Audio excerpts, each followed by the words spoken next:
kenapa dong Kang saya harus merekomendasikan burung emprit Jepang? Burung emprit Jepang itu kan diternakan dan banyak yang ternak.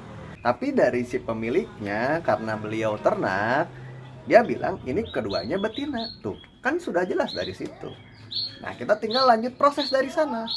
Berbeda hal ketika kita beli omyok burung emprit lokalan seperti emprit Jawa dan emprit kaji ataupun emprit Peking. Kita kan bingung cara membedakan jenis kelaminnya seperti apa tuh dari omyokan. Ya kan?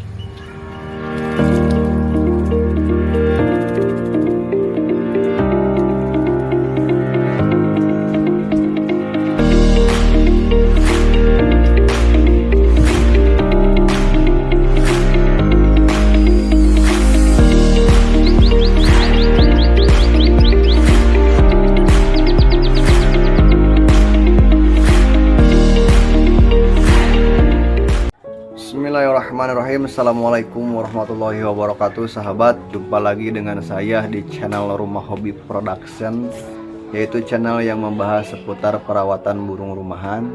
Di pertemuan sekarang saya akan fokuskan kembali pembahasan tentang burung emprit, terkhusus burung emprit yang saya sedang ternakan sekarang. Dan alhamdulillah sahabat, sekarang sedang mengerami telur-telurnya. Nah, oke. Apa Kang yang akan menjadi pembahasan sekarang? Sebentar sahabat ya. Ada 3 poin sebenarnya yang ingin saya sampaikan. 3 poin pembahasan itu mencangkup yang pertama, lagi-lagi pertanyaan yang sering ditanyakan. Bagaimana cara membedakan jenis kelamin burung emprit? Ya kan? Entah itu jantannya ataupun betinanya. Entah itu dari anakan, remaja ataupun dewasa, entah burung tadinya liaran. Nah, terus yang kedua, bagaimana cara pemasterannya? Menggunakan empet 3K ataupun dengan masteran yang asli, gitu kan? Poin yang ketiga, apa Kang poin yang ketiga? Bagaimana cara ternaknya Kang? Seliur ya saya. Nah, itu yang akan menjadi topik pembahasan kita di pertemuan sekarang. Sekaligus saya akan menjabarkan semuanya. Sebelumnya, terima kasih sahabat yang sudah mampir dan jumpa lagi dengan saya di channel Rumah Hobi Production di pembahasan burung emprit. Dan saya doakan semoga sahabat selalu berada dalam rahmat dan lindungan Allah Subhanahu wa taala, diberikan kesehatan, dipermudah segala urusan-urusannya, baik urusan dunia maupun urusan kelak untuk sahabat hobi di akhirat oleh Allah Subhanahu wa taala. Amin, amin, amin ya Allah ya rabbal alamin. Nah, seperti yang tadi saya katakan sahabat ya, 3 poin utama di pembahasan kali ini. Dan langsung saja kita let's go sahabat. Oke.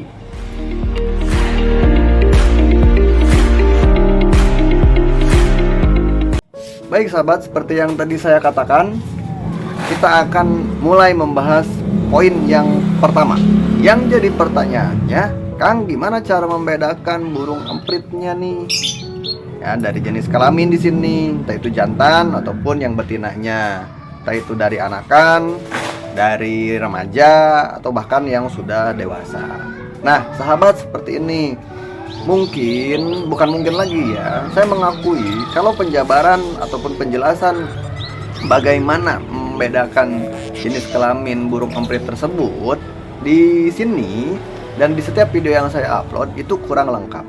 Nah, makanya saya sarankan silakan sahabat cari referensi ataupun video-video di channel YouTube lain yang sekiranya dapat menjawab ya pertanyaan-pertanyaan sahabat sebagai bahan informasi. Karena saya akui di sini tidak sedetail yang dijelaskan di channel-channel sahabat saya di sana. Kenapa dong Kang tidak diperjelas? Karena tujuan dari awal ya, yang bisa saya sampaikan di sini, apalagi membedakannya dari anakan, dari remaja atau bahkan dari dewasa, ya terkhusus di sini dari anakan, yang bisa saya kasih tuh untuk sahabat semua sebagai informasi di sini itu hanya bagaimana cara kita untuk memprediksikan. Kenapa dong Kang harus diprediksikan? Ya agar kita belajar sedikit demi sedikit. dari hasil prediksi itu, sehingga nanti ada suatu kesimpulan walaupun tidak banyak. Oh, ternyata dari yang saya amati, dari pengalaman saya memelihara burung emprit, ini tuh lebih condong ke jantan karena dilihat dari aktivitasnya ataupun karakter yang dibawa secara alaminya. Nah, bagaimana dong Kang kita bisa tahu dari hasil prediksi kita bahwa burung emprit ini lebih condong ke jantan? Yaitu dari tingkah lakunya. Karena untuk burung yang masuk ke fase remaja, biasanya birahinya itu sudah mulai naik sedikit demi sedikit. Itu akan menunjukkan ciri-ciri tertentu sebelum ke fase ngeriwik atau di fase ngeriwik. Nah, tingkah lakunya seperti apa? Suka unggut-unggutan, sahabat, unggut-unggutan, ngedeketin temennya tuh, ya, insya Allah itu jantan. Nah, itu yang saya pelajari dan yang saya alami. Selain dari itu, ya tentunya dengan cara melihat burung tersebut itu belajar bunyi. Itu yang paling akurat menentukan jenis kelamin jantan ataupun betina burung emprit ini. Oke, semoga sampai sini jelas dan bisa dipahami. Nah, di pertanyaan yang kedua, apa Kang pertanyaan yang kedua? Ya tadi, ya, bagaimana cara pemasterannya? Si burung emprit ini menggunakan MP3 atau MP3 kah? Atau burung asli? Nah, di sini kan saya ada burung kenari.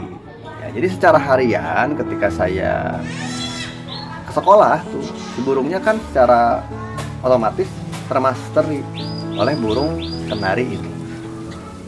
Itu ya yang saya lakukan. Kemudian hal yang saya lakukan kembali itu pemasteran dengan cara menggunakan MP3. Nah, jam-jamnya kapan, durasinya berapa lama, kan itu yang sering ditanyakan. Nah, kalau untuk jam-jamnya saya biasa saya biasa memutarkan MP3 secara rutin itu ketika saya ada di rumah atau menjelang malam. Ya, bisa habis maghrib atau selepas isya. Ya, saya masteri itu burung menggunakan MP3 setiap hari gitu, sahabat. Ya, gitu.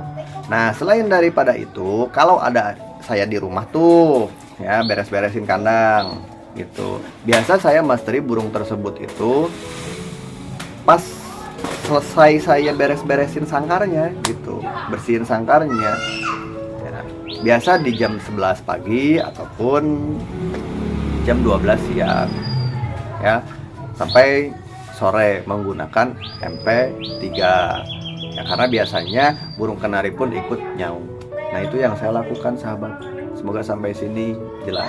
Kang, gimana kalau misalkan saya tidak punya MP3 ataupun saya tidak punya burung kenari?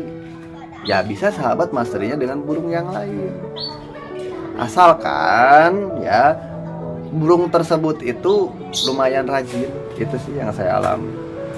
Ya, dan yang saya lakukan juga. Nah, kalau untuk pemasteran, saya hanya bisa menyarankan, silahkan sahabat cari MP3 atau bisa di-convert ya dari MP4 atau MP4 ke MP3. Carinya suara burung emprit yang sudah bisa menirukan suara burung kenari. Pengalaman saya itu jauh lebih bisa efektif nempel isian burung kenari. Kok bisa berbicara seperti itu? Ini berbicara tentang apa yang saya alami. Nah, karena yang sedang bunyi sekarang itu hasil silangan emprit gajah dengan emprit peking. Suaranya alhamdulillah keras, durasinya pendek, ya, dan isiannya mirip bapaknya si emprit kaji. Karena sering mendengarkan si emprit kaji saat bunyi ya bapaknya ini. Nah, itu yang saya alami, ya. Dan satu hal, sahabat, mari kita berproses. Mari kita menjalankan prosesnya, ya, karena yang saya alami, di luar daripada kita memberikan ekstra puding ataupun tambahan suplemen yang lainnya, saya hanya alami saja menggunakan pakan yang sederhana dan seadanya alias kiloan. Nah, saya juga tidak menggunakan apapun, ya. Nah, itu bunyinya kayak gitu, sahabat. dan saya juga hanya bisa menjemur ini burung saja. Nah, kalau misalkan sahabat mau uji coba, ya kan, kayak sahabat-sahabat saya tuh di luaran sana yang pakai suplemen ataupun pakan-pakan yang bernutrisi tinggi, silahkan ya, karena itu akan mempengaruhi sedikitnya si burung kenari ini bisa menirukan suara burung kenari dan suaranya bisa pecah alias terdengar rada keras walaupun tidak sekeras, tidak sekencang burung kenari. Nah, semoga sampai sini bisa dipahami. Itu poin yang kedua. Di poin yang ketiganya, Kang, bagaimana cara ternak burung empritnya ini? Ya, saya kan di daerah saya susah nih cari burung emprit Jepang, ya pakai lokalan saja. Untuk cara membedakan jenis kelamin yang sudah dewasa, ya silahkan sahabat cari referensi lainnya. Kenapa dong, Kang, saya harus merekomendasikan burung emprit Jepang? Burung emprit Jepang itu kan diternakan dan banyak yang ternak, sehingga jadinya yang menjual itu tahu persis bahwa ini burung emprit betina dong. Seperti yang saya waktu itu tukar sama burung kenari, saya tukar burung kenari 1, emprit Jepangnya 2. Nah, walaupun saya harus ambil jauh-jauh, tapi dari si pemiliknya, karena beliau ternak, dia bilang ini keduanya betina. Tuh, kan sudah jelas dari situ. Nah, kita tinggal lanjut proses dari sana. Berbeda hal ketika kita beli omyok burung emprit lokalan seperti emprit Jawa dan emprit kaji ataupun emprit Peking. Kita kan bingung cara membedakan jenis kelaminnya seperti apa tuh dari omyokan, ya kan? Nah, semoga sampai sini paham. Nah, itu cara yang pertama. Ya, kemudian setelah itu barulah berproses. Kemana, Kang, prosesnya? Ya ke proses pendekatan terlebih dahulu. Bagaimana si burung tersebut itu mau numpak di sini itu, ya bahasa kerennya itu. Nah, kita harus pikirkan. 2 minggu kemarin saya liburan sekolah, saya fokus ke sana karena ada harapan dari burung-burung yang saya pelihara ini ke depannya. Pengennya saya kayak gini, dan alhamdulillah dari harapan tersebut, dari proses yang saya jalankan, burung emprit kaji yang saya silangkan dengan burung emprit Jepang ini mau berjodoh dan sekarang lagi mengerami telur-telurnya. Semuanya dari mana? Dari proses kita, sahabat. Kalau kita nggak berproses, bagaimana si burung ini itu mau berjodoh? Ya kan, mau numpah. Bahkan sekarang kan 5 telurnya tuh, ya sedang angkrem juga atau mengerami. Nah, kemarin saya cek tuh pakai lampu, ya menggunakan lampu di HP. Alhamdulillah, walaupun hanya 3 butir telur, ya yang terlihat embrionya itu barerem, sahabat, kayak gitu. Nah, kan itu patut kita syukuri. Itu dari mana? Ya dari proses yang kita jalankan. Selebihnya ya Tuhan mungkin di sana, ya itu mengizinkan, dan semoga nanti ada dalam ridhonya. Biar apa? Biar berkelanjutan ini si burung teh, bukan 1 kali 2 kali berproduksi saja, tapi beberapa kali produksi seperti yang saya alami kemarin sampai ke 9 kalinya, ya kan, hasil silangan. Nah gitu, di emprit kaji dengan emprit kaji waktu itu saya sampai 10 kalinya, ya keburu mati burungnya. Nah, semoga sampai sini jelas, sahabat. Ya, jadi ada kebanggaan tersendiri. Ya, dikala menurut sahabat-sahabat di sana itu memang sedikit susah, ya emang susah karena prosesnya itu harus kita lalui, sahabat. Harus kita ikhtiarkan.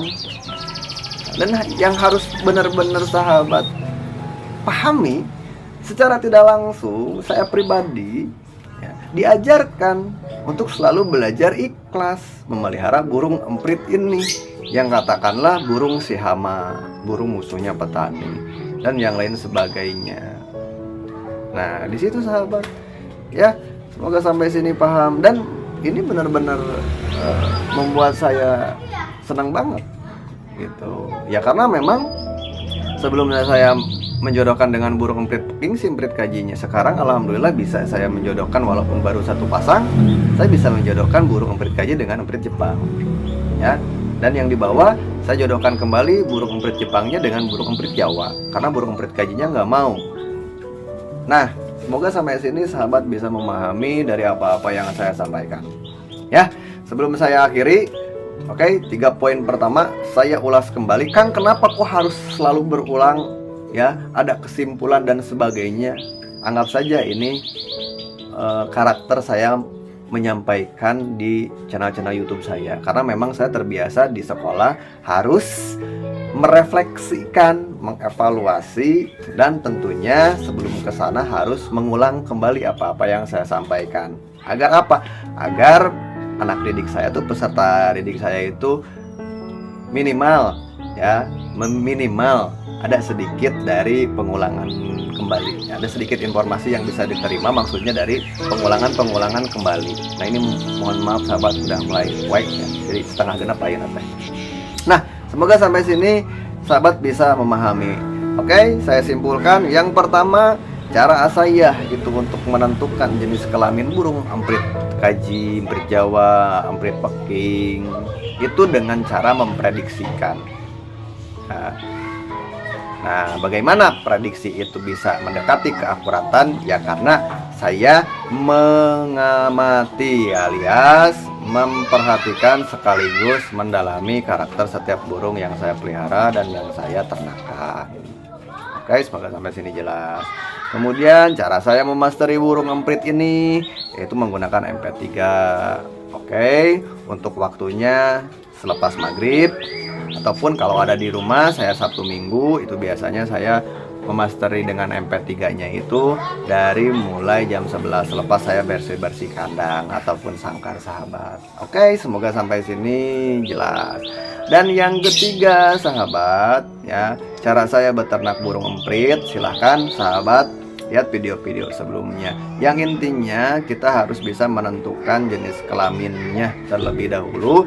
Dan agar lebih mudah nyari si burung betinanya itu, ya kita harus beli burung amprit Jepang di sahabat-sahabat sana yang ternak burung amprit tersebut. Dan saya juga sekarang lagi mencari burung zebra finch. Kebetulan ada satu di rumah, hanya saja belum siap si pejantannya. Nanti saya ikhtiarkan kembali.